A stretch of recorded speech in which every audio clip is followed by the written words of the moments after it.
La Terre doit son mouvement circulaire à la présence du Soleil. D'ailleurs, sans lui, la Terre se déplacerait en ligne droite.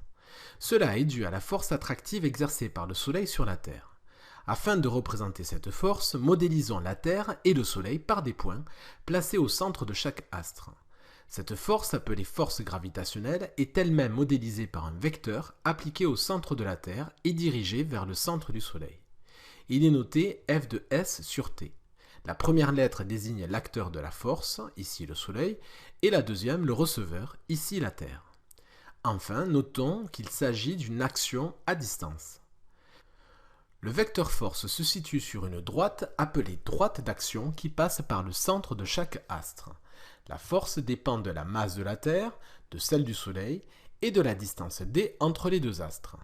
Son expression vectorielle s'écrit F égale moins g fois masse du Soleil fois la masse de la Terre divisé par la distance au carré fois UST, UST désignant un vecteur unitaire dirigé de S vers T. Le signe moins présent est dû au sens contraire des deux vecteurs. Le vecteur force gravitationnelle a pour caractéristique la direction, celle de la droite d'action ST, le sens dirigé vers le centre du Soleil S, la valeur en newton calculée à partir de la relation suivante. Avec les masses en kilogrammes, la distance en mètres et g, une constante dont la valeur sera toujours donnée. À noter que le signe moins a disparu car la valeur d'un vecteur est toujours positive. On notera que les distances d sont souvent données en kilomètres, il faudra donc les convertir en mètres si tel est le cas.